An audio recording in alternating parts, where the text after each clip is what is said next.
ఓం అజ్ఞానతిమిరంధస్య జ్ఞానాంజనశలాకయా చక్షురున్మిళితం येन తస్మై శ్రీగురవే నమః. శ్రీచైతన్యమనోభీష్టం స్థాపితం येन భూతలే స్వయం రూపకదా మహ్యం దదాతి స్వపదాంతికం. శ్రీమద్ రామాయణం బాలకాండం మొదటి అధ్యాయం 2వ శ్లోకాన్ని ఇప్పటిదాకా చర్చించుకోవడం జరిగింది. 3వ శ్లోకం నుండి ప్రారంభం చేయబోతున్నాం.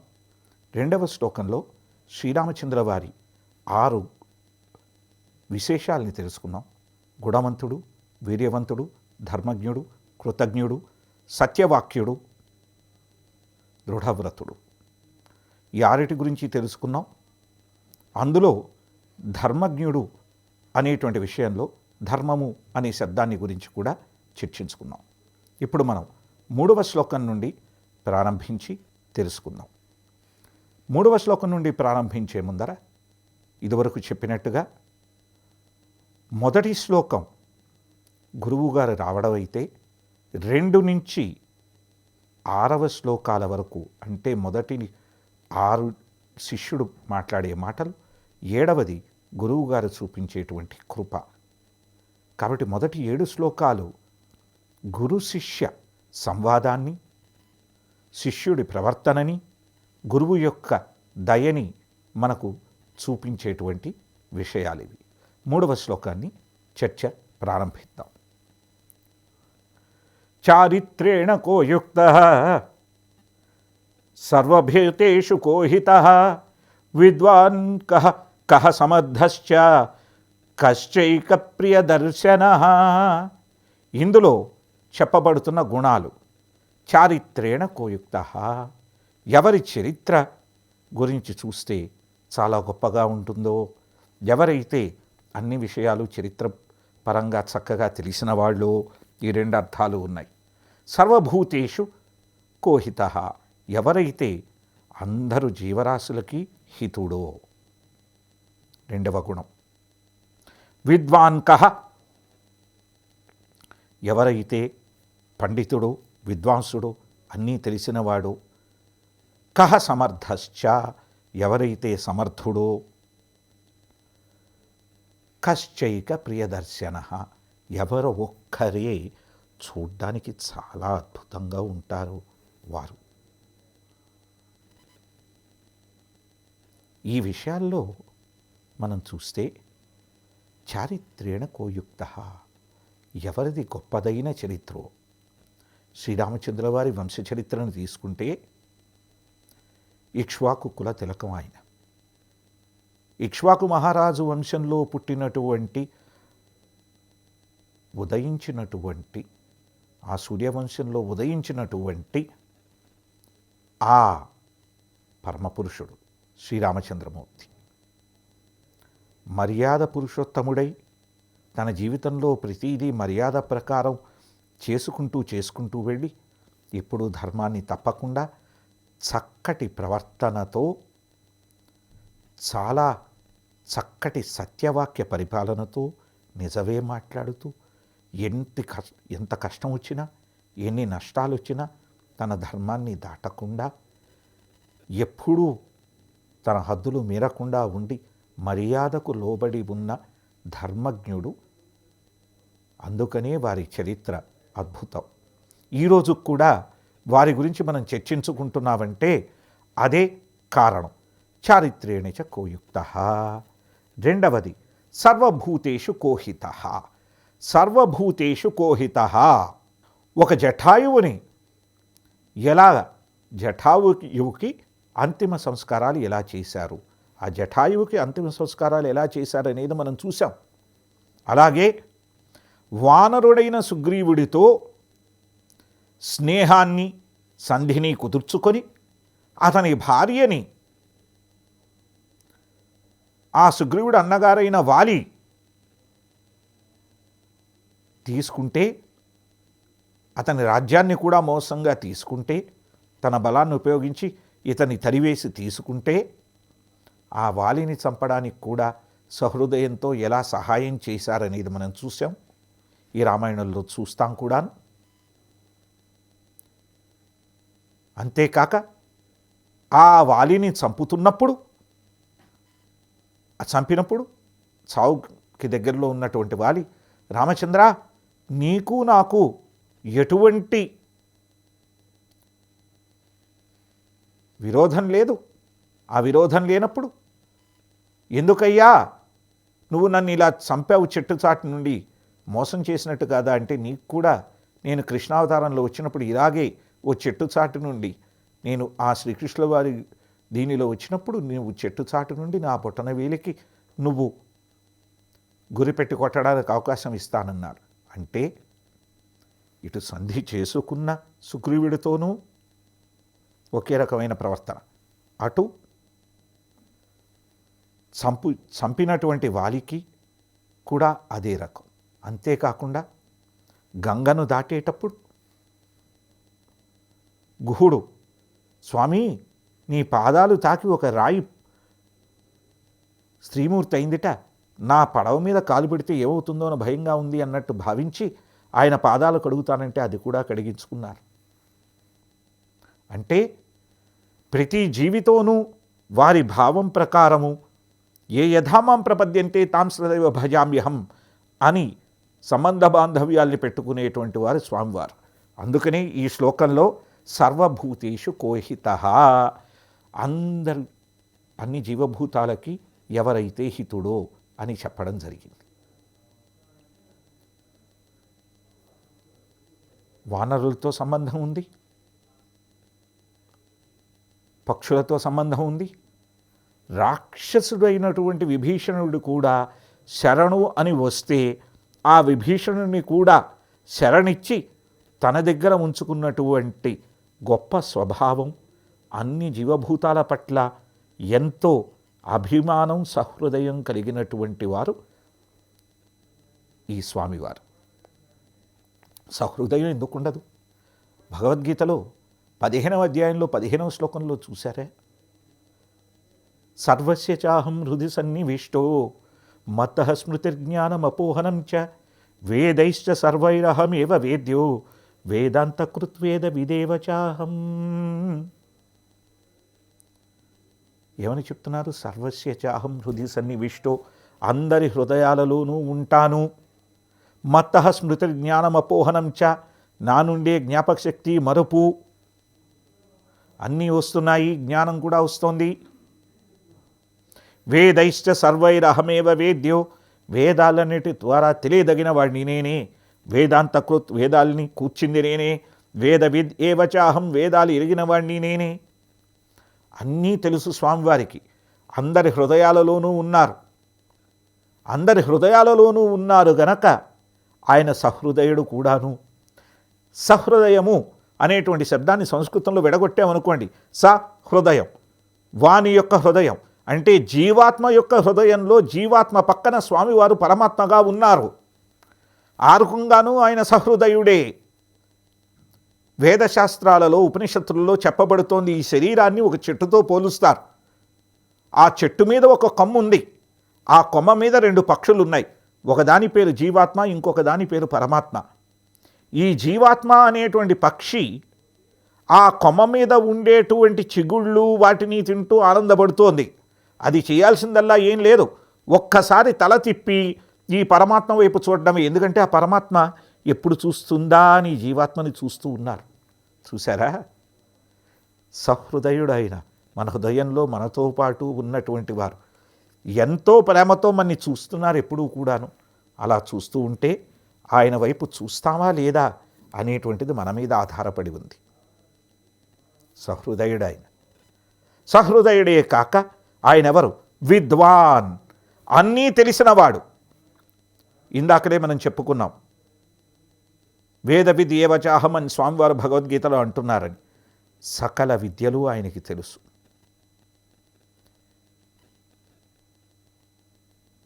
అన్నీ తెలిసినటువంటి ఆయన, అంతటా ఉండేటువంటి పరమాత్మ, సహృదయుడై, సదయుడై, చక్కటి చరిత్ర కలవాడై మనతో పాటు ఉన్నప్పుడు జరుగుతున్నదేమిటి? ఆయన్ని చూసామనుకోండి, ఆయన్ని చూస్తే ఏమొస్తుందిట? ఆయన ఎవరో తెలుస్తుంది. ఎవరాయన? సమర్థశ్చ, సమర్థుడాయన. దేనికి సమర్థుడాయన? ఈ లోకంలో ఉన్నామంటే మన కోరికల ప్రకారం అన్నీ ఇవ్వడానికి కూడా ఆయన సమర్థుడే. మనం ఈ లోకం కాదు, నేను నీ దగ్గరకు చేరుకోవాలి స్వామి అంటే మోక్షం ఇవ్వడానికి కూడా ఆయన ఒక్కడే సమర్థుడు. ఈశ్వరుడు వారు పార్వతీదేవికి చెప్తున్నారు, మోక్ష ప్రదాత సర్వేశ విష్ణోరేవన సంశయ అని చెప్తున్నారు. మోక్ష ప్రదాత విష్ణుమూర్తే, అందులో అనుమానం లేదు అని సదాశివుల వారు పార్వతీదేవికి చెప్పడం జరుగుతోంది. ఇక్కడ మోక్షాన్ని ఇవ్వగలరు, మన్ని ఇక్కడ చక్కగా ఉండేలాగా ఈ సర్వచరాచర సృష్టిని మనకి సృష్టించి ఇవ్వగలిగింది ఆయనే.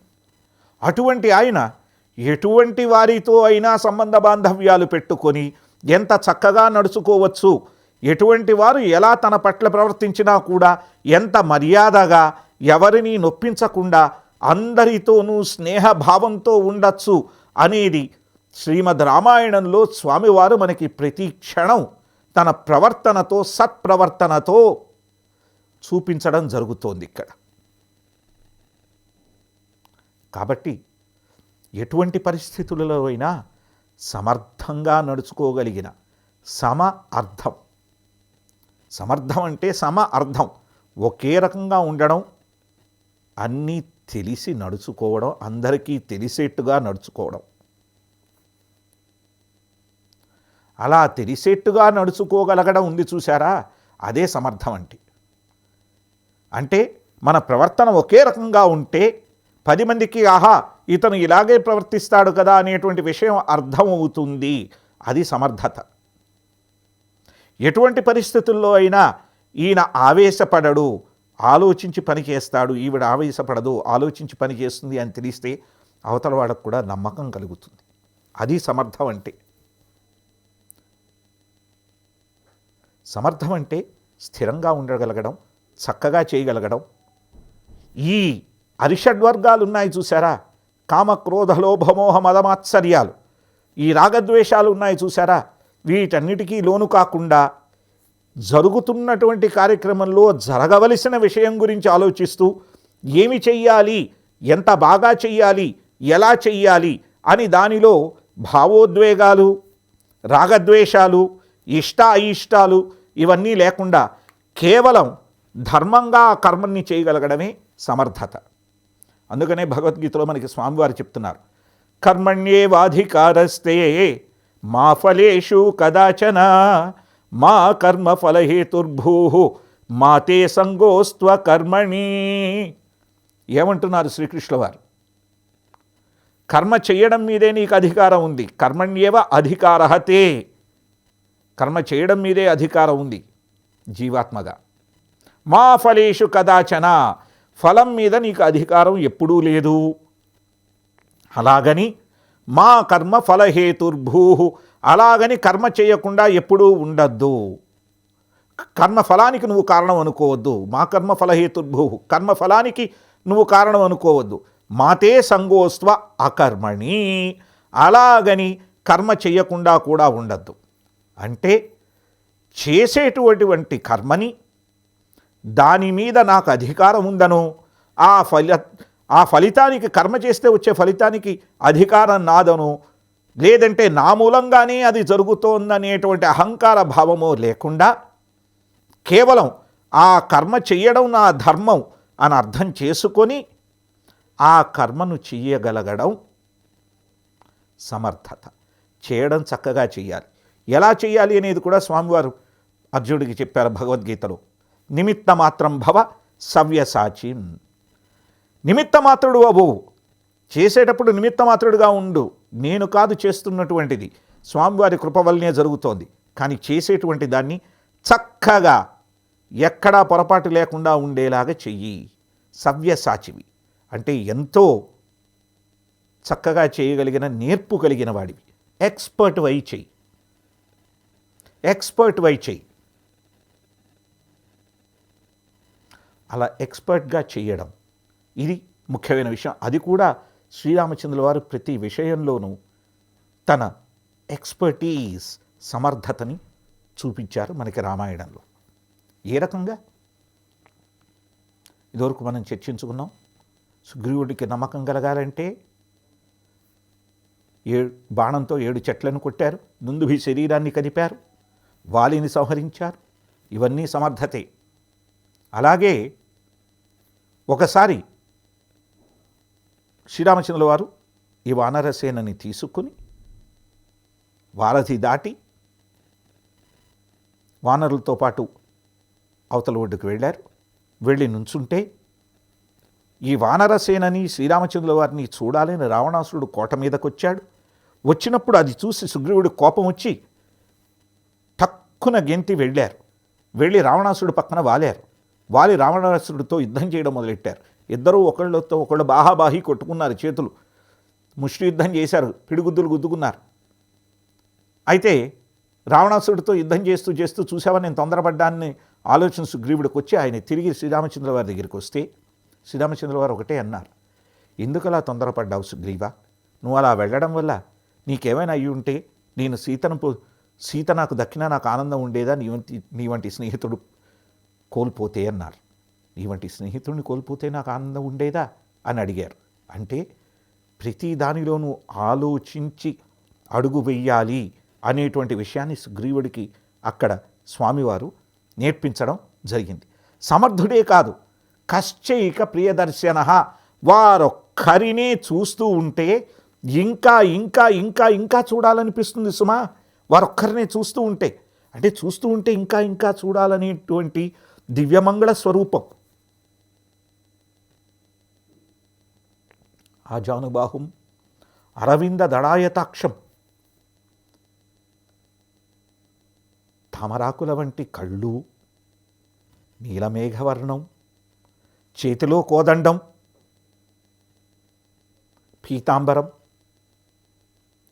ఆయన వక్షస్థలం మీద అమ్మవారు కౌస్తుభం, ఇవన్నీ ఉంటే ఆ చతుర్భుజ రూపాన్ని, ఆ దివ్య శ్రీరామచంద్రమూర్తిని ఇంకా ఇంకా ఇంకా చూస్తూ ఉంటే వేదశాస్త్రాల్లో ఏమని చెప్పబడిందయ్యా అంటే నవ్యత ప్రాప్నోతి నవతాముపైతి.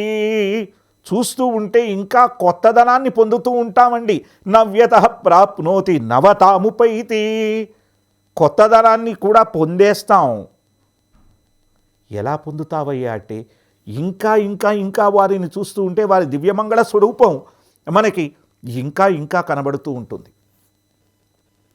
మరి అది ఎలాగండి? అర్జునుడికైతే విశ్వరూపాన్ని చూపిస్తే 2 కళ్ళతో చూడలేకపోతే దివ్య చక్షువులను ఇచ్చారు కదా, మనకెలా కనబడుతుందని అనుమానం వచ్చే ప్రమాదం ఉంది. దానికే స్వామివారు మనకి ముందరే సమాధానం చెప్పారు. వేదైశ్చ సర్వైరహమేవ వేద్యో, వేదాలన్నిటి ద్వారా తెలుసుకోదగ్గవాడిని నేనే. అంటే ఈ వేదశాస్త్రాలన్నీ మన శాస్త్ర చక్షువులై మన మనోజ్ఞాన నేత్రాన్ని తెరిపించి ఈ పంచనేత్రాల ద్వారా పంచభూతాతీతమై పంచమహాపాతకాతీతమై పంచకర్మాతీతమై, అంటే ఈ పంచమహాపాపాలని, ఈ మనం చేయవలసినటువంటి అన్ని కర్మలని, ఈ పంచభూతాల ద్వారా ఉన్నటువంటి ఈ ప్రకృతిని, వీటన్నిటినీ దాటుకొని వెళ్ళి మనం స్వామివారిని చూడగలిగిన శక్తి మనకి ఈ వేదశాస్త్రాలు మనకిస్తున్నాయి. శాస్త్ర చక్షువులవైతే మన మనోజ్ఞాన నేత్రం తెరుచుకుంటుంది. తెరుచుకున్న తరువాత ఏమవుతున్నది? దీన్నే ఆచార్యులు చెప్తున్నారు. నామ చింతామణి కృష్ణశ్చైతన్యరస విగ్రహ పూర్ణ శుద్ధో నిత్యముక్తో అభిన్నత్వన్నామ నామినో. ఆ నామ చింతామణి శ్రీకృష్ణుల వారిది ఉంది చూసారా, ఆ చైతన్య రసవిగ్రహం సచ్చిదానంద స్వరూపంతో కూడుకున్నటువంటిది. అది నా నామానికి ఆ నామం కలిగినటువంటి స్వామివారికి భేదం లేదు. అంటే ఆ నామాన్ని ఉచ్చరిస్తే సేవోన్ముఖే జిహ్వాదౌ, ఆ నామస్మరణ సేవ చేస్తున్నటువంటి వ్యక్తి యొక్క జిహ్వ అంటే నాలుక ద్వారా స్వయం ఏవ స్ఫురతి అదహ, స్వయంగా ప్రకటమవుతుంది. కాబట్టి హరే కృష్ణ కృష్ణ కృష్ణ హరే హరే, హరే రామ రామ రామ హరే హరే అనే మహామంత్రాన్ని జపం చేస్తూ మీ మనోజ్ఞాన నేత్రాలని తెరిపించుకొని తద్వారా స్వామివారిని దర్శించుకొని ఆ నిత్యం స్వామివారిని చూస్తూ నిత్యం ఆనందాన్ని పొందుతూ మీరు ధరించండి. హరే కృష్ణ.